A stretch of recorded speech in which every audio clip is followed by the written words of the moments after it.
5월 3일 수요일 화목제의 제물이란 제목으로 레위기 3장 1에서 17절의 말씀입니다. 사랑의 하나님 감사합니다. 오늘도 우리에게 말씀 묵상의 시간을 허락해 주시고 이 시간을 통하여서 하나님의 말씀을 듣길 원하고 복음이 들려지기 원합니다. 말씀대로 믿고 살고 누리는 인생이 되게 하시고 이 시간에도 우리와 함께하여 주시옵소서. 감사드렸고 예수님의 거룩하신 이름으로 기도드립니다. 아멘. 본문의 말씀입니다.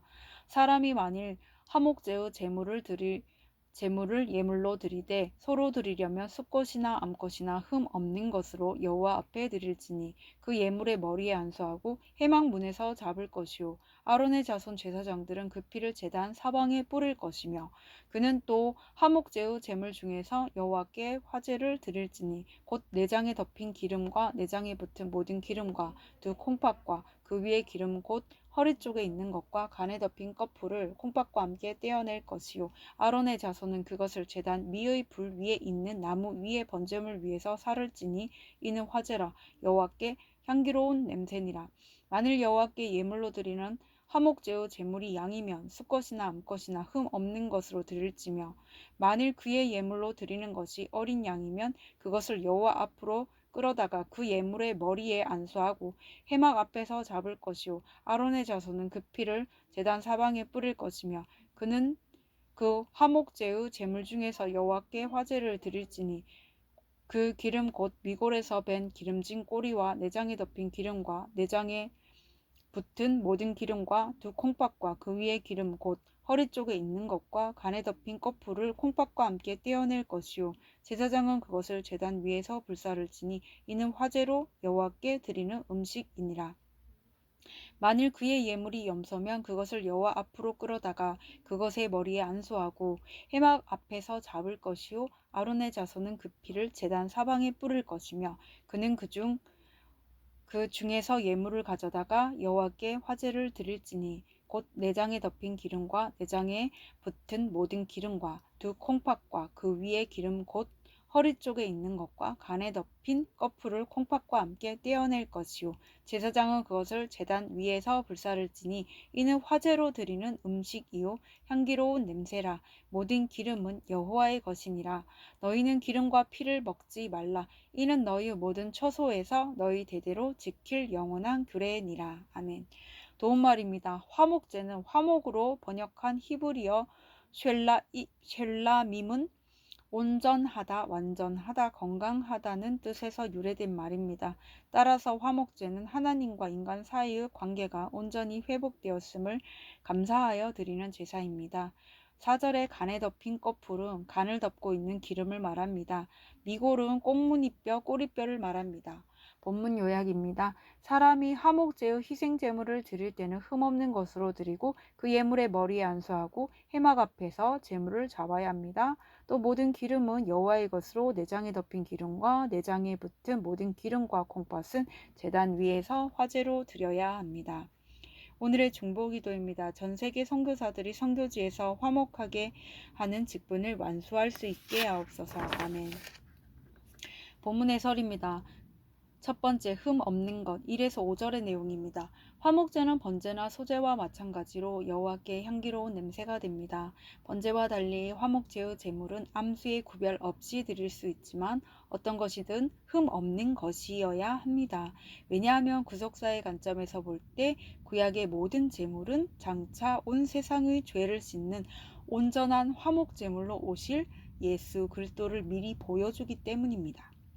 그러므로 그리스도의 속량으로 주의 자녀된 나도 흠 없는 언행으로 가정과 공동체에서 화목하게 하는 직분을 감당해야 합니다. 적용 질문입니다. 우리 가정과 공동체에 화목을 가져오고자 오늘 내가 써야 할 말과 해야 할 행동은 무엇입니까? 두 번째, 안수하여 드리는 예물. 번제든 화목제든 가축으로 예물을 드리는 예배자는 예물의 머리에 안수합니다. 이때 안수는 머리에 가볍게 손을 대는 것이 아니라 힘을 주어 꾹 누르는 것입니다. 손으로 제물의 머리를 힘껏 눌러 하나님께 드리는 그 제물이 예배자 자신의 것일 뿐만 아니라 자신을 대신하는 제물, 즉 자기가 받아야 할 죗값을 죽음으로 대신 치르는 희생 제물임을 표시합니다. 한마디로 안수는 죄 고백의 상징입니다. 하나님은 이같이 죄 고백이 담긴 예물을 기쁘게 받으시며 죄를 용서하십니다. 적용 질문입니다. 내가 스스로 하나님께 나아갈 수 없는 죄인임을 얼마나 인정합니까? 나를 위해 화목제물 되어주신 예수님의 사랑에 얼마나 감사합니까? 세 번째, 여호와의 것 12에서 17절의 내용입니다. 화목제의 특징은 내장의 기름과 콩팥 부위를 번제단에서 불태워 드린다는 것입니다. 기름은 가장 좋은 부분을 상징하기에 16절에서도 여호와의 것이라고 합니다. 간이나 내장과 더불어 콩팥은 인간의 양심과 감정을 담고 있는 기관으로 여겨집니다. 따라서 기름과 콩팥을 불태워 바치는 화목제는 주께 가장 좋은 것과 가장 깊은 마음을 드린다는 것을 의미합니다.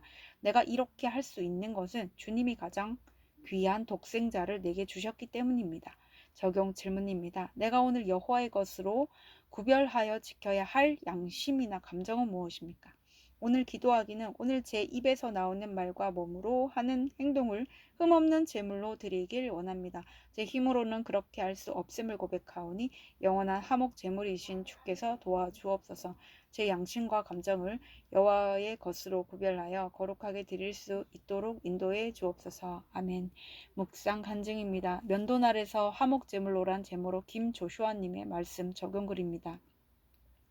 장로와 권사이신 부모님을 따라 저는 어려서부터 교회의 각종 예배와 수련회에 의무적으로 참석했습니다. 그때는 예배의 의미를 몰라 그저 지루하기만 했습니다. 그 좋은 직장에 들어가고 믿음 있는 아내와도 결혼했지만 저는 저의 학벌과 능력을 우상 삼아 회사를 20번이나 넘게 이직하면서 아내를 불안하게 했습니다. 옳고 그름이 강해 늘 남을 판단하고 찌르는 말을 잘하는 저의 별명은 면도날이었습니다. 이런 저로 인해 아내는 류머티즘 관절염으로 딸은 우울증과 ADHD로 고생했습니다. 그러면서도 겉으론 정직하고 믿음 좋은 척하는 저에게 속지 않으시는 하나님은 주식으로 전 재산을 날리고 빚더미에 앉게 되는 재앙의 사건을 허락하셨습니다. 이후 저는 큐티하는 교회로 인도되어 말씀으로 양육을 받으며 끊임없이 옳고 그름으로 남을 판단하는 제 죄를 보고 회개하게 되었습니다.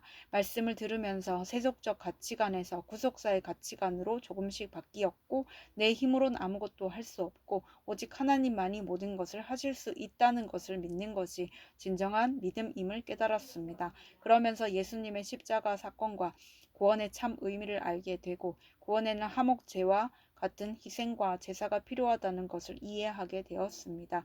현재 저는 적지 않은 나이에 스타트업을 다니고 있습니다. 저의 짧은 지식과 판단으로 이 회사는 곧 망할 수밖에 없어라고 수년간 이야기했지만 지금까지 망하지 않는 것을 보면서 하나님의 생각은 내 생각과 다르구나 인정하게 되었습니다. 여러 고난 가운데서도 말씀을 붙들고 공동체에 속해만 있었더니 작년에는 장기 전세 아파트에 입주하게 되었습니다. 화목 제물이신 예수님 덕분에 구원을 얻게 되었음을 기억하고 저의 지질하고 험악한 삶을 말씀의 제단에서 불살라 향기로운 냄새로 여호와께 드려지는 인생을 살겠습니다. 이분에 적용하기는 회사의 못마땅한 점을 판단하지 않고 상사를 뒷담화하지 않겠습니다. 내 의견과 공동체의 의견이 다를 때 공동체의 권면을 따르겠습니다. 입니다.